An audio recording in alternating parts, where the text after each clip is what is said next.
नमस्कार friends, welcome to my channel. आपके अपने चैनल पुष्पलता टेरेस गार्डन में आप लोगों का बहुत बहुत स्वागत है। आज का हमारा पौधा है ये गुड़हल यानी कि हिबिस्कस का पौधा। ये पौधा गर्मियों का एक बहुत ही खूबसूरत पौधा है और इसमें बहुत ही सारे कलर के फूल खिलते हैं। ये पौधा दो वैरायटी में आता है, एक हाइब्रिड वैरायटी और एक देसी वैरायटी। इसकी दोनों ही वैरायटियों में बहुत सारे कलर आते हैं। फ्रेंड्स, अगर आप हिबिस्कस के पौधे में अच्छी थोड़ी सी केयर करेंगे और इसके अच्छी तरह से ध्यान रखेंगे तो आप पूरे सीजन इस पौधे से बहुत सारे फ्लावरिंग ले सकते हैं। हाइब्रिड गुड़हल को हमें बहुत ज़्यादा तेज धूप से बचा करके रखना होता है, नहीं तो इसकी पत्तियां पीली हो जाती हैं, इसकी कलियां भी पीली होकर के गिर जाती है और इसमें फ्लावरिंग नहीं होती है।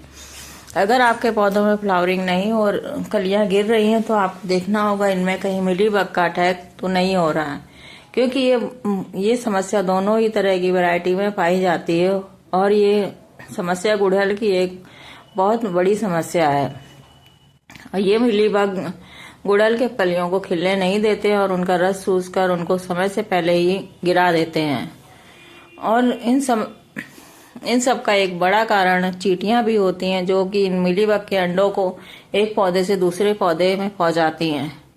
इन चींटियों को भगाने के लिए आप लक्ष्मण रेखा का प्रयोग कर सकते हैं। ये लक्ष्मण रेखा किसी भी परचून की दुकान में आसानी से मिल जाती है।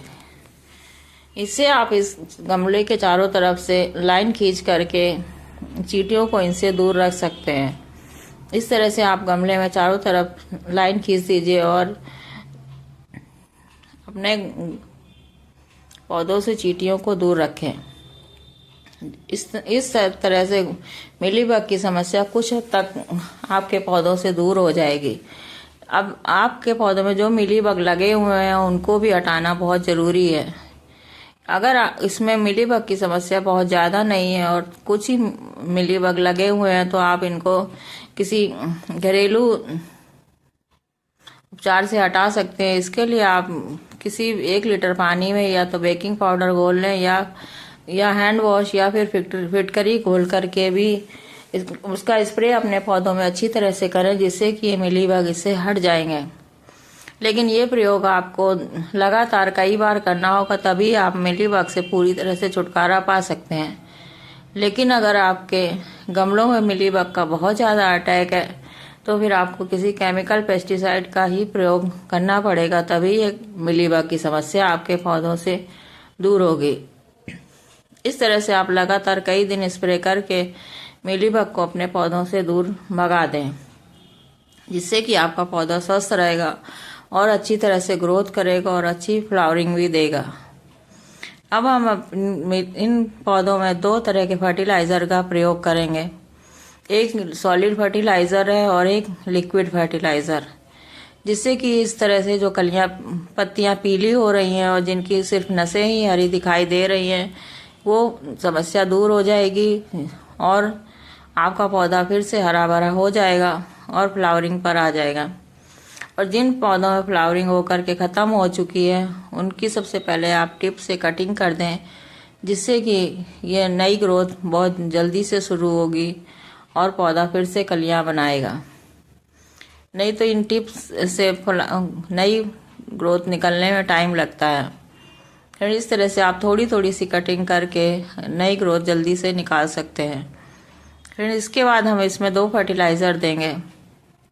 ये जो पहला फर्टिलाइज़र है ये सीवीड ग्रेन्युल्स है, यानी कि सीवीड का दानेदार फॉर्म है। ये एक सॉलिड फर्टिलाइज़र है और इसको देने से आपके पौधों की जड़ों में पौधे की जड़ें मजबूत होंगी, जिससे कि वो पूरा न्यूट्रिशन पौधों को ऊपर तक पहुंचाएंगी। और इस सीवीड एक्सट्रैक्ट में लगभग हर तरह के पोषक तत्व मौजूद होते हैं और इसमें नाइट्रोजन की मात्रा थोड़ी कम होती है। इसके लिए हम इसके साथ ही एक फर्टिलाइज़र का प्रयोग और करेंगे। सबसे पहले हम देखते हैं इस फर्टिलाइज़र को हमें अपने पौधों में कैसे डालना है। इसके लिए सबसे पहले हम अपने पौधों की मिट्टी को सुखा लेंगे और उसको गुड़ाई करके इस फर्टिलाइज़र का प्रयोग करेंगे। अगर आपका पौधा गमला 10 या 12 इंच का है तो आप ये 1 टीस्पून भर करके फर्टिलाइज़र अपने गमले की जड़ों में डाल दें और उसको अच्छी तरह से मिट्टी से ढक दें। और अगर आपका पौधा छोटा है तो आप आधा चम्मच ये फर्टिलाइज़र अपने पौधों में डालें और इस तरह से ये फर्टिलाइज़र आप अपने गमलों में डाल दें और उसको मिट्टी से अच्छी तरह ढक दें, क्योंकि अगर हम फर्टिलाइज़र को ढकेंगे नहीं तो ये बाहरी रिएक्शन से इसका असर कम हो सकता है।